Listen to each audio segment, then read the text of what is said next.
Most people misunderstand what bookkeeping is actually for. So, akala ng iba, record keeping lang yung bookkeeping. Parang mag-encode ka lang ng mga transactions mo at mag-organize ka ng mga resibo and then compliance work. And yes, totoo po yun. Part yun ng bookkeeping. Pero honestly, bookkeeping is really about clarity. So, I think marami mga business owners ngayon ang overwhelmed sa kanilang finances. And not because tamad sila, but because hindi clear yung numbers. Hindi nila fully nakikita saan napupunta ang pera nila. At ano yung profitable? Ano yung draining financially sa kanila? At magkano ba talaga yung mga expenses nila? Healthy pa ba yung cash flow? At kapag walang clarity, mahirap gumawa ng confident business decisions. Minsan, stress lang ng stress yung owner because everything feels uncertain.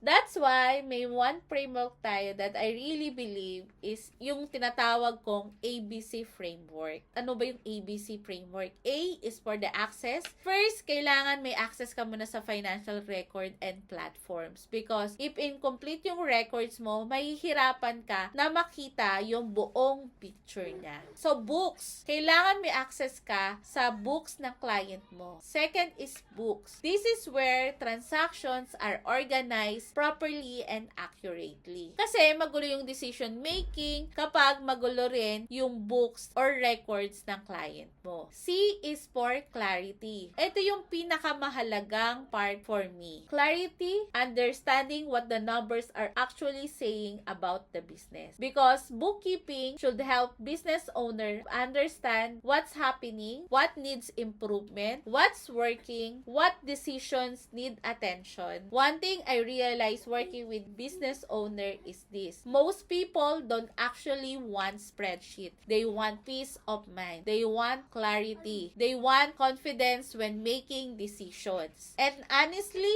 organize financial change the emotional experience of running a business. Because uncertainty is emotionally exhausting. Pero kapag mas clear yung numbers sa client mo, mas clear din usually yung next decision nila. Over time, I've seen business owners become more confident. Mas naiintindihan na nila yung numbers nila. So, less panic attack, less guessing, at more intentional sa decisions. And honestly, yun yung dahilan why I don't see bookkeeping as a data entry lang. But for me, it's a support, it's visibility, it's helping businesses understand themselves better. And if beginner bookkeeper ka, I hope maintindihan mo rin what you're learning has real value. Because financial clarity helps real people, real businesses, real